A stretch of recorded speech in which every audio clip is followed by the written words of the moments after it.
All right, welcome back, everyone. We're here today to talk about the new hotfix or the new update 1.2.13. This is the skill adjustments for all the descendants. Well, not all of them, but the ones that they plan to balance on this first pass. So we're just going to go through each of them one by one, and we'll show you a little gameplay while we're doing it. We did go through and test each one, so we'll give you our thoughts as we go through.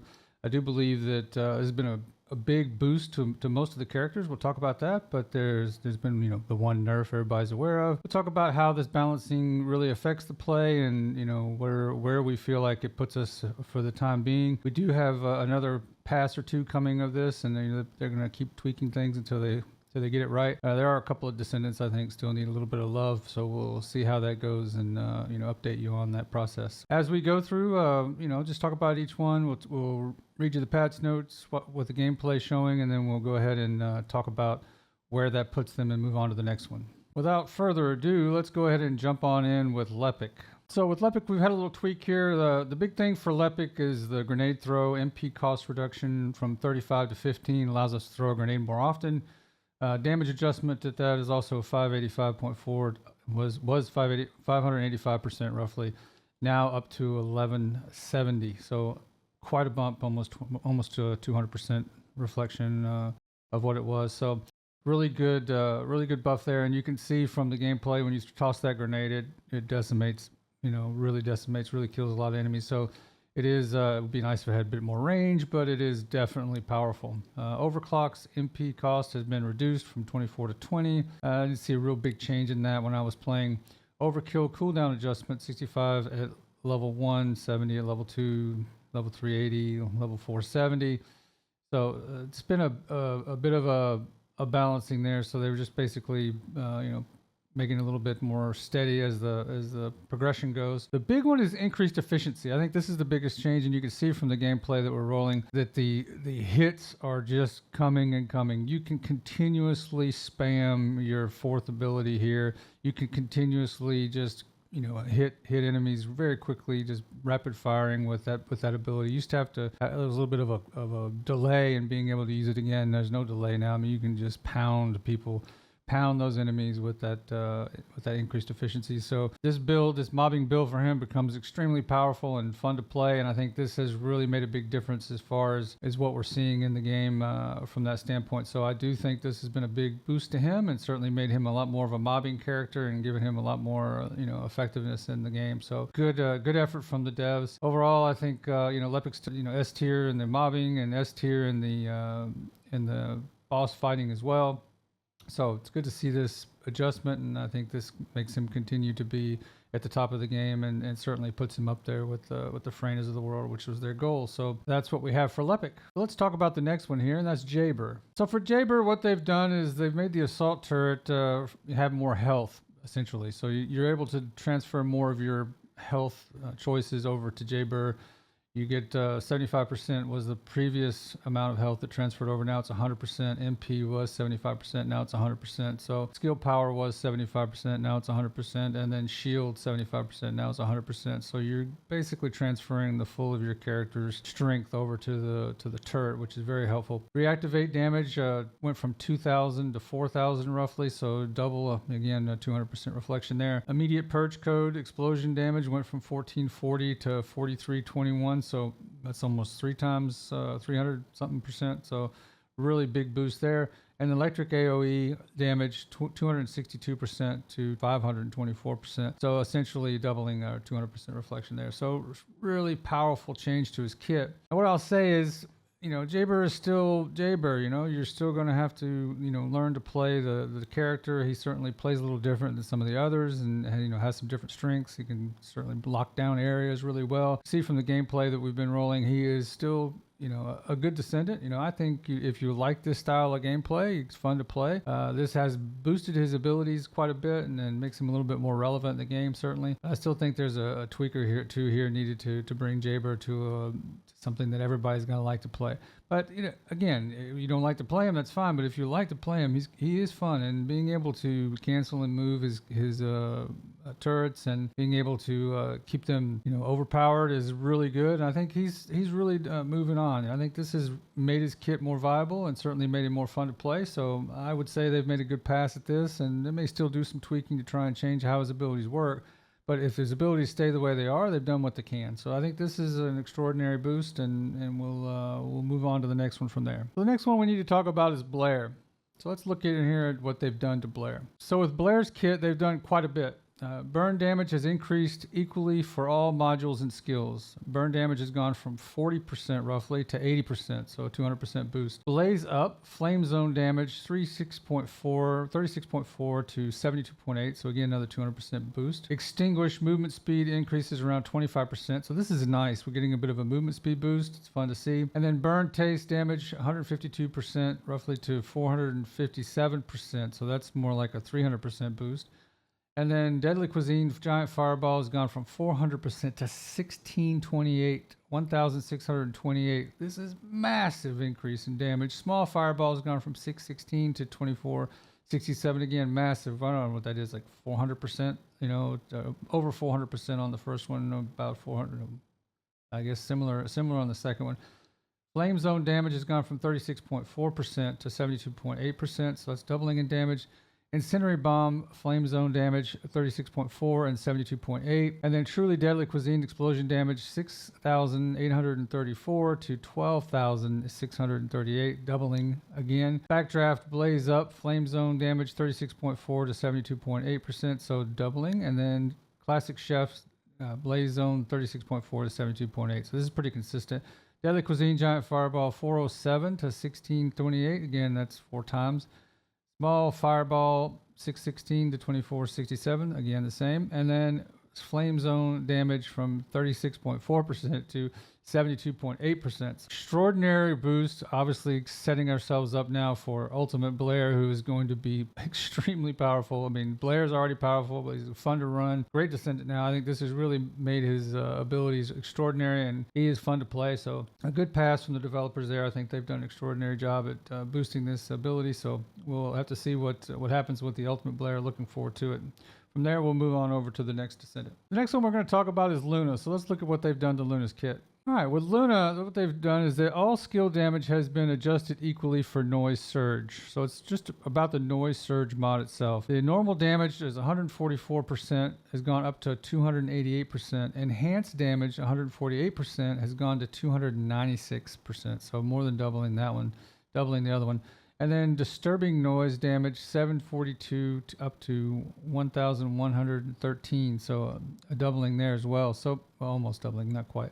But it's big boost to her damage, so it's important to understand that. Now, they haven't changed the way she plays, so if you don't like playing her, you don't like playing her. There's nothing you can say about that. But in terms of the damage that she's doing while you're mobbing, it is a boost, and you can feel it. You can see it in the game, and certainly you can see it in the gameplay that we're playing. She is powerful when it comes to being able to mob, and it is a fun kit to play if you like that play style. I think they made a good pass at this one. Having said that, let's move on over to the next Descendant. The next one we need to talk about is Esiemo, so let's take a look at what they've done with him. So with Esiemo, it's probably going to be a little harder to read what I've got on the board there, but I want to keep the gameplay in here as well, so I've put a link down at the bottom if you want to check out the link and go to what the actual website says about this. But essentially, we've gotten the same kind of treatment here, almost a 200% adjustment in Adventure's Habit. Explosive damage has gone from 1,617 to 2,072, so pretty big boost there. Time Bomb, the cooldown has gone from 12 seconds to 13.5 seconds. The MP cost has been reduced from 12 to 11. Explosive damage range has gone from a 3-meter radius to a 4-meter radius. Explosive damage at level 4 has gone from 439 to 945, so a 200% boost there. Blast has gotten a cooldown adjustment from 2.7 seconds to 2 seconds. Damage increase for bomb is 35% up to 90%, so that's almost 3 times. Skill power increase up to 8 times from down to 4 times, so up to 4 times now. So guided landmine cooldown of 14 seconds up to 18 seconds now. Explosive damage range and radius 4 meters from 3 meters to 4 meters, so a little bit of a boost there, about 25% or 30%. Explosive damage at level 4 has gone from 1,061.9 to 2,848, so more than doubling there. Arcade explosion defense decrease was 30%, now it's 10%. And then explosive damage at level 4 was 7,414.4%, now it's up to 15,155, so big boost there. Cluster bomb cooldown has gone from 2.7 down to 2 seconds now. And then damage increase per bomb has gone from 15% to 44%. So the cluster bomb is becoming more powerful. Skill power increase up to 8 times has been reduced up to 4 times. And then explosive damage at level 4 is 143.9%. was what it was. Now it's up to 260.4%. Burn damage at level 4, 15.5%, now up to 42.5%. So almost 3 times there as well. Explosive propaganda cooldown was 38 seconds. Now it's 32 seconds, so a little bit quicker there. Explosion damage at level 4 was 1,493. Now it's up to 3,179. So again, more than doubling that one. Creative explosion blast was a cooldown of 2.7. Now it's 2 seconds. So just adjusting his cooldowns, making it more comfortable for us. Damage increase per bomb was 35%. Now it's up to 90%. So again, almost 3 times. Skill power increase up to 4 times. Now up to 8 times. And then creative explosion defense decrease 30%, reduced to 10%. So this is just making him a little bit less spongy, when he uses his ability. So that's good. And then explosive damage at level 4, 4,948%, up to 5,548, 30%. So a little bit of an adjustment there. And then damage per bomb has gone from 4.4% to 25.5%, which is a massive increase. Certainly good adjustments to his kits. You can see from the gameplay, still fun to play. I didn't really feel a huge difference in the gameplay, to be honest with you, but it was fun, and I was able to get through the content with him. So I think, in a 400% mission, he's viable. It was a bit of a boost to him, but not as extraordinary as some of the others, and maybe he just didn't need it. I'm not sure. I don't play him that often, but I will say that this does make it more comfortable and a little bit more fun to play. So a decent pass at this one. I don't think this puts him above where he was considerably in terms of the stacking of things, but he's okay. This is good pass. From here, let's move on to the next one. All right, the next descendant we need to talk about today is Enzo. So let's take a look at that. So the big changes with Enzo this time around were the explosive drone, right? The stat cooldown was 22 seconds. Now it's 19 seconds. MP cost from 20 to 19. Explosive damage at level 4, 837.5%, up to 1,952.9%. So pretty good buff here, looking at more than a 2 times buff. And then reinforced front line duration 8 seconds is now up to 10 seconds. Firearm ATK max HP was a multiplier times 0.0009%. Now it's max HP times 0.001%. So a boost there. Concentrated fire explosive drone stat cooldown 26 seconds. Now it's 21 seconds. And then cooldown of 4 seconds down to 0.5 seconds. So really quick there. MP cost 26 to 21. And then explosive damage at level 4, 948.8% is up to 2,193.7%. So the same as what we talked about before. We're looking at more than a 2 times boost. Concentrated fire damage at level 4, 0.99%. Now it's up to 76.5%, so massive damage boost there. And then explosive damage at level 4, 51.5%, is up to 330.1%. So what is that, 6 times? That's an incredible boost. We definitely see some changes in concentrated fire and reinforced front line. I did run through with the drones and play a little bit to see how it felt. It does do a lot more damage and certainly kills more enemies in that regard. But it's not the kit that I would run with him normally. I still think that the best thing you can do with him is enhance everybody's ammo. So, but again, it was a good pass, and they've made his other modules more relevant. I think that's what they were going for here, giving you some more options with him, and they did that effectively. So it was a good opportunity there that they see. So that's about all we have for Enzo. Let's move on to the next one. So the next one we need to talk about is Inez. So let's take a look at her kit. So obviously with Inez, what we're looking at is a bit more of a nerf than a buff. There are some things that they had just made adjustments on, so let's go through it real quickly. The cooldown for Chain Lightning has gone from 7 seconds to 10 seconds. Obviously this is going to cripple her kit a little bit. Base damage has gone from 207.7 to 174.5, so at least they're not cutting it in half, and you can feel that she's still strong. Additional damage to enemies inflicted with the Conductor has dropped from 51.9% to 43.6%, but again, it still hits hard. Lightning Conductor cooldown has gone from 10 seconds to 20 seconds, and it's these cooldowns you can feel, by the way. The MP cost from 75 to 50 is a good thing, right? It's a positive change, so it's certainly allowing us to use less of our resources. Base damage has gone from 424 up to 763.2, so Lightning Conductor has got some strength. Additional damage to enemies inflicted with Conductor has gone from 106 to 190%, so that's a good buff as well. So we're getting some buff here. Number of targets from 3 to 7, so it's going to do more damage. Snare Hunter stat cooldown has gone from 30 seconds to 90 seconds. Projectile damage has gone from 392.7% to 294.5%, so a reduction there. So that stat cooldown and the reduction are going to be felt. Continuous damage has gone from 52.4 down to 39.3.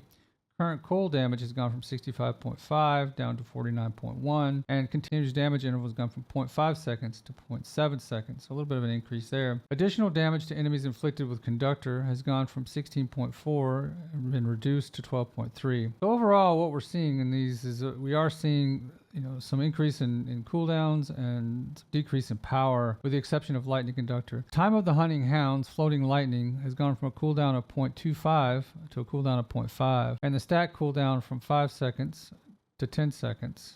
Right, so a little bit of lengthening there. And then base damage has gone from 255.5 to 152%.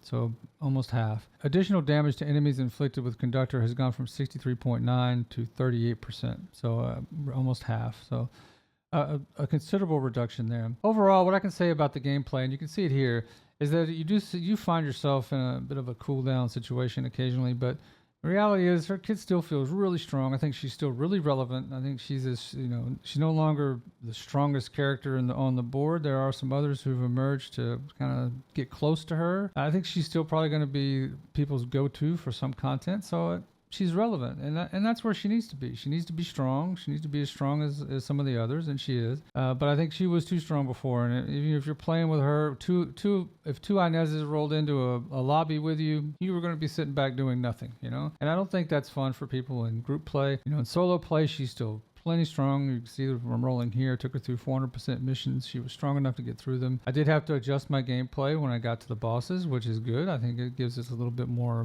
relevance in the game to have to use all your kit, not just focus on spamming your first ability over and over and over again, letting it kill everything and, stand in a corner and be bored. The biggest thing they did to her kit is remove that ability to transient between other zones. So it can't go through walls, it can't go through structures, it's just going to bounce off the other enemies. So you've got to have line of sight for it to work. I think this is a positive change. It keeps her from just killing the whole map before everybody ever gets there. So, we all complained about Bunny in the beginning because Bunny was so powerful. Now this Inez crept in and was overshadowing Bunny. Now she's back to where Bunny was, or she's back to where we need everybody to be. And I think this balancing is very positive. And I know there's a lot of people who are upset by it, but in general, I'm happy to see it. I think it's a good balancing act for her, and certainly as she remains relevant. And I was worried they were going to do too much. They haven't, I don't think. I think this has really put her in a place where we can still tweak her kit and get her to be an effective, mobber, and certainly she still has her bossing abilities. So I don't think this was a bad change.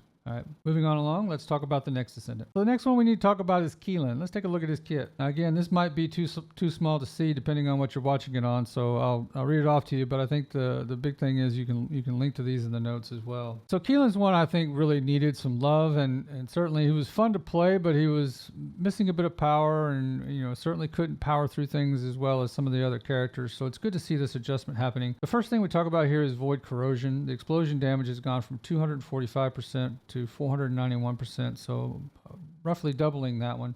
Additional damage has gone from 122 to 245, and acidic decay damage has gone from 4.6 to 18.4, and you can feel this. There is some power in his kit now.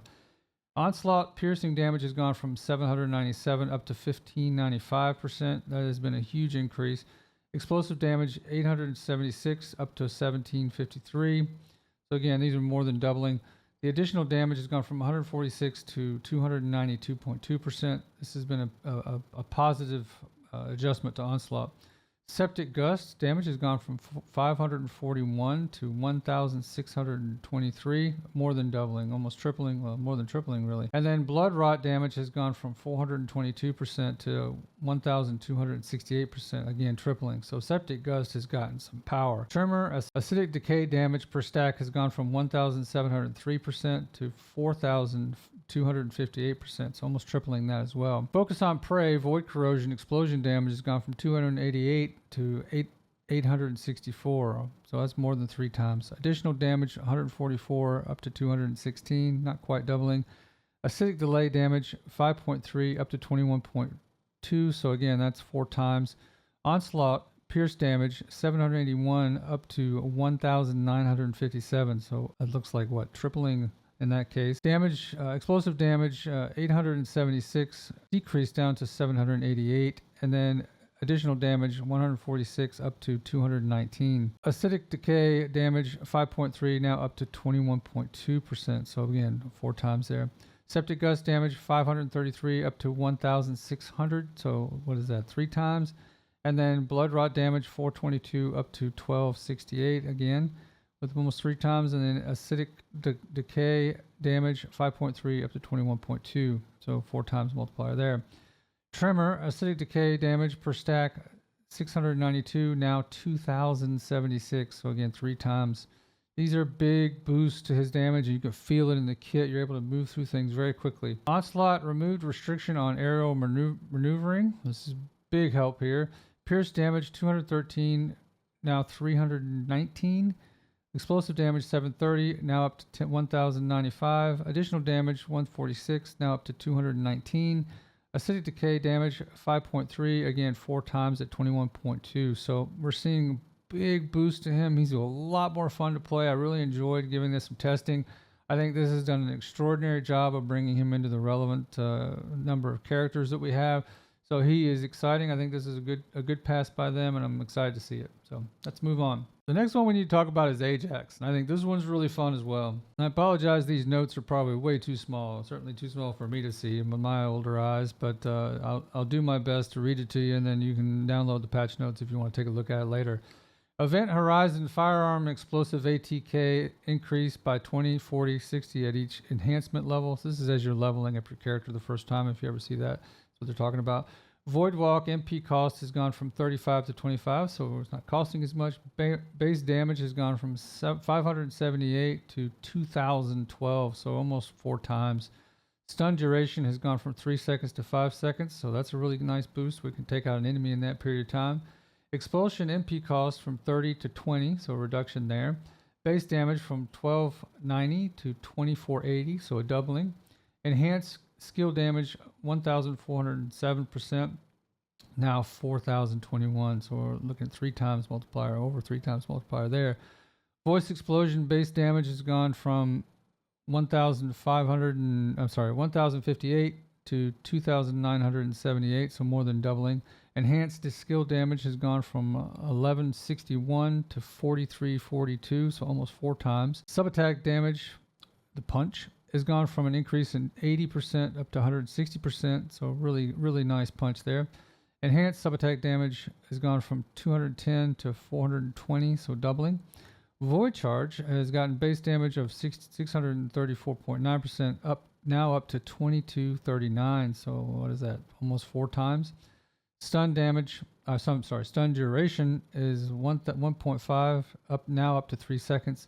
Expulsion base damage 1,060, now 2,500, so a big boost there. Enhanced skill damage went from 1,145 now up to 4,282, so almost 4 times. Matrix recomputation base damage is 475, now up 1,601, so we're looking at almost 4 times there as well. Body enhancement, void walk, base damage was 578, now it's up to 2,012, so almost 4 times there as well. MP cost has come down from 42 down to 30. Stun duration has gone up from 3 seconds to 5 seconds. Okay, expulsion, base damage, 1,290, now up to 2,480, approximately doubling it.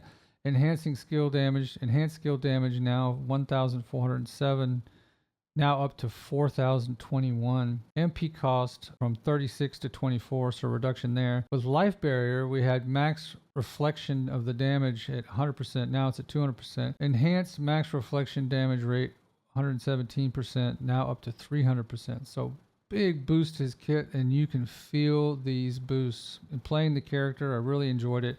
I had a lot of fun. I think he's a relevant character. He was already relevant, but he's a lot of fun now to play in the mobbing environment, and certainly in the boss environment. His enhancement to the skills is relevant. I think we're going to see a lot more of Ajax on the field now. I think it's exciting. It's good to see another player out there that we can, another character out there that we can really have fun with. So a good pass by the developers, and I think this has been extraordinary. Let's move on to the next one.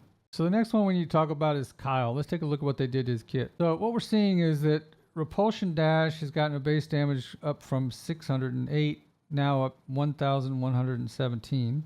Magnetic Spurt base damage from 707%, now up to 3,138%. So that's a massive boost.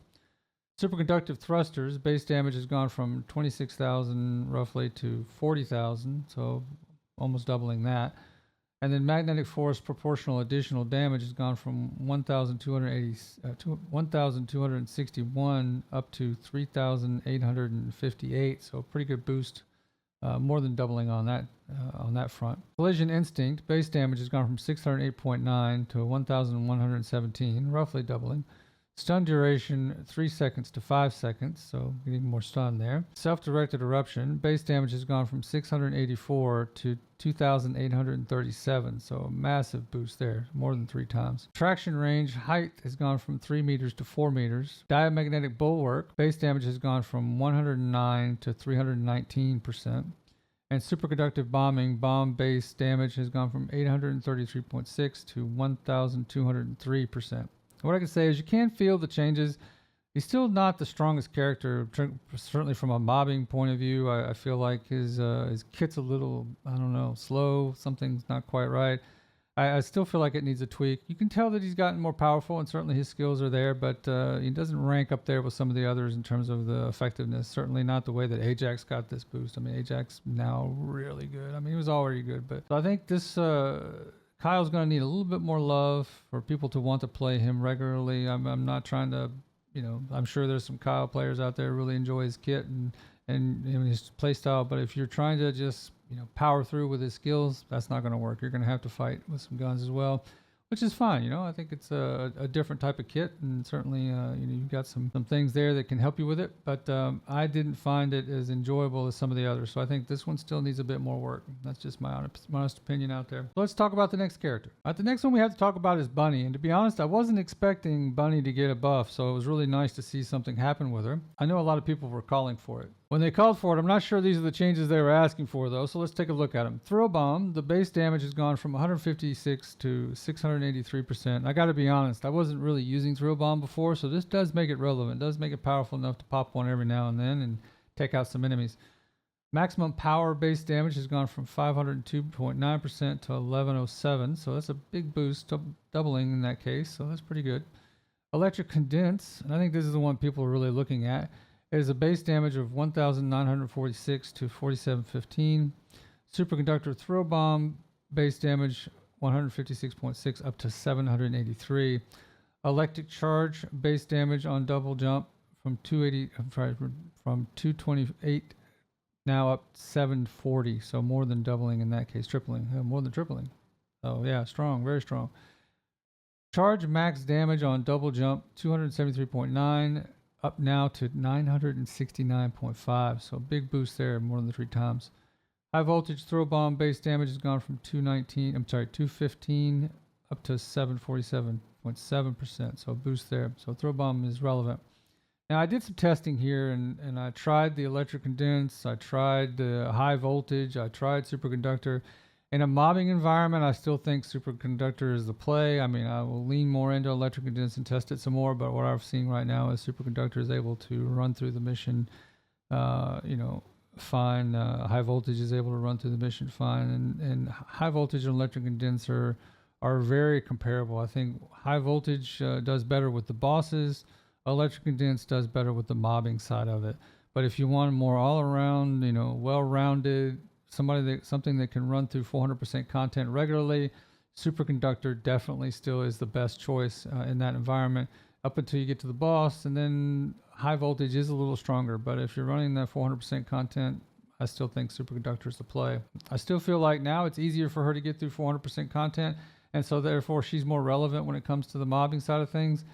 The bossing side of things, is she as strong as Serena? Is she as strong as Gley? Lepic? I don't think so. I wouldn't choose her for that purpose, and I've never really used her for that purpose, but she is more relevant for that now than she has been in the past, so worth trying out. I think we are seeing some boost there certainly, but in general I still think she is the mobbing beast, and if you want to get through content quickly, she's fun to play for that, and certainly I don't want to take away from the bunnies in the world for that purpose. So I think this has been a nice adjustment to her kit. Being able to use throw bomb every now and then to change things up is good fun too. So a good pass from the developers on this. I wasn't expecting them to do anything with her, so it was good to see that they did some adjustment just to make her more relevant in every way. So let's move on to the next one. Last but not least, we have Gley, and I did not expect this. I wasn't expecting to do anything with Gley, so it's good to see that. And what they're trying to do, I can see now, is make all of the Transcendent mods relevant. So let's take a look at what they've done. What we have is Gley Thirst. Like life sphere generation condition has changed. When Gley defeats an enemy, when Gley or an ally defeats an enemy, added a limit on 10 to the number of life spheres that can be generated. So there can be 10 life spheres out on the battlefield, but it doesn't matter whether Gley defeats an enemy or whether somebody else does. So this is really helpful because that means there's going to be life spheres on the field, and there's going to be 10 of them, and so it's not a problem, right? We can go around and grab them. Explosive life, and this is why they did that, I think. Explosive life base damage has gone from 370 to 911%, so almost 3 times. Damage during frenzy, 600% up to 1,602%. So big boost there. So I ran this. I never used explosive life before because it just really wasn't relevant. I ran with her kit using explosive life. I also ran with just her regular kit for mobbing, but I think explosive life's the play now because no matter who's killing them, those balls of those little blood sacks are out there on the field, and you pop one using her ability, and it is a major blast that kills everything. So it's good fun. I was able to do 400% content using that kit, using explosive life, and had a blast doing it. And I'm still using my gun because you have to get some kills first to get the blood out there. But once that blood's out there on the field, once those life spheres are out there, you can pop them and really do some damage and really knock out some mobs with it. So it was good fun. It was a good change. Nice feel. I'm gonna have to do a build surrounding this, but I think this has been a big change for Gley and a good way to go out on the end of these because this was the last Descendant that they adjusted. This is a good one, and I certainly had a lot of fun playing with her. And Gley's always been a favorite of mine, so that's no secret. But certainly she has been made relevant by this. So I have to put a new build guide out for using the explosive life mod. But it's good fun, and I had a blast doing it. So that wraps it up for the gameplay and for the changes that we're seeing on the characters. All in all, I think it was an extraordinarily good pass. I don't think they did too much to nerf Inez into the ground or anything like that. Everybody was saying, "Oh, they're going to nerf her into the ground. She's not going to be relevant." No, she's still relevant. I think she's still a play, and I think there's still content where I'd rather be using her than anyone else. So I don't think there's anything wrong with what they did. I realize there's going to be people out there who, love the fact that she could just fly through things, and if that's the case, then I'm sorry for you, but she's still relevant in my mind, and she's still able to move through just as quickly as she was before. For the most part, it does require you to change up the kit a bit or change up your style a little bit towards the end when you start working on bosses, but I think that's great. I think it was just too easy. I don't like just holding Q down on or spamming Q on my keyboard constantly. So I think it's a better option here to have this changed up a bit. So certainly all the other adjustments for the most part I think are good movement in the right direction. I feel good about what they're doing. I think this is extraordinary, and I hope they do make another pass at a couple of the others just to to really kind of bring them relevant. But I think they made a first good attempt, and certainly we're happy to see this. Let's talk about some of the other things they did with this update. All right, general content improvement. Let's talk about that. Descendants fixed Inez chain lightning and floating lightning to no longer attack targets that are blocked by terrain. So it doesn't go through terrain anymore. Chain lightning and floating lightning are removed if they hit terrain. Fixed an issue where the tooltip for Bunny's electric condense skill module did not reflect the skill power modifier increase in damage. So this is good. This helps us understand what's going on there. The UI and UX improved the sorting order of subcategories in the shop's popular categories. Added a walk option to the change keyboard and mouse buttons option. This option requires key assignment. Only works while running, and moving while the key is pressed switches to the walking mode. Okay, so if we want to walk, we can walk. I prefer to run, but hey. Miscellaneous corrected the term event skin in the descriptions of some concept skin items. That's just to let you know that it's only for that event. So interesting changes there. Let's look at the next section. So with this update, we got a new event. The new logon event, Blair ready for deployment, has begun. We can go to the announcement there and check it out. Added a 14-day login event, which has already started. A period after 4/3/2025, and then up to 4/30/2025. So quite a bit of time there, more than a month. So if you log in 14 days within that period, you should get everything in there that they're awarding us with. Let's go to the next section. The next section was bug fixes, and again, this might be a little too small for you to read. So again, the link's down below. In the bug fixes section, we got first content. Fixed an issue where two or more descendants interacting with an object at the same time caused the character of the descendant with the slowest timing to become uncontrollable, locking things up. So I never had that experience, but it doesn't sound very nice. Weapons and modules. Fixed an issue where weapon readjustments could produce values slightly outside the weapon's optimal range. Interesting.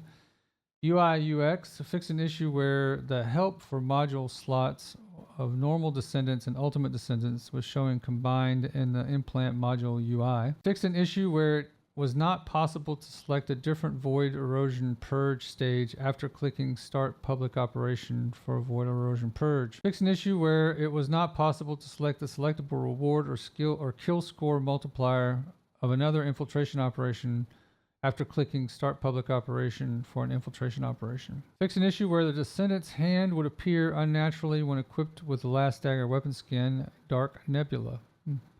Fix an issue where the inversion reinforcement effect, hyperdimensional vision cooldown, was not being applied, and fix an issue where objects summoned during missions could not be damaged with launcher weapons. Strange. Fix an issue where the wings of Serena Albion administrative support body skin were not affected by the paint. I saw this quite a bit. It was kind of irritating. So it's nice to see that. I did hear they were talking about making her wings go away at some stage. When you're not in flight, I kind of like having her wings around. So I hope they don't do that, or I hope they at least make it optional where you can turn it on and off. But otherwise, good to see them continuing to make changes with with the things that we see wrong in the game. That is it for the changes that they've made. There are some director comments you can read if you want to go check that out in the link there. I'm not going to read through all that. I think in general, we've seen some very positive changes in the game here, and certainly this continues to show the developers' willingness to do whatever it takes to improve this game and to make it relevant, to make all the characters relevant. And that's really what we want, guys. I realize everybody really likes Inez and was playing Inez a lot, but I like the variety of the game, and if Inez is the only character that can quickly go through things, it's not going to be a lot of fun, right? And so you need to have it balanced where all the characters can be relevant in some way.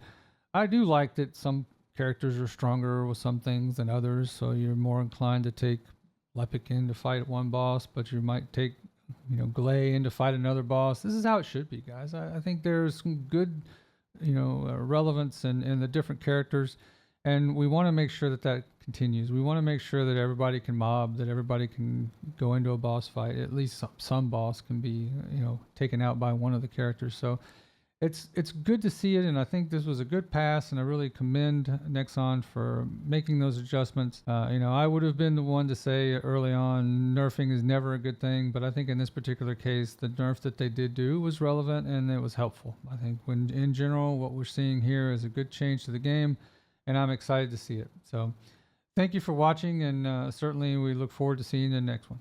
If you've made it this far, thank you for watching. We are not currently a monetized channel, so any likes, subscribes, and comments are greatly appreciated. If you'd like to support us further, you can go on in the Nexon site, because we are a Nexon creator, and you can support us there by using this creator code. This will support us greatly, so thank you again for that. If you'd like to support us even further, you could go down below. It's one of the links below. You'll find the Humble Bundle link that will take you to some discounted games. That discount will be applied. We will get credit for the sale, but we don't affect the price of any of those games when you do that. Otherwise, thank you again for watching, and we will see you in the next one.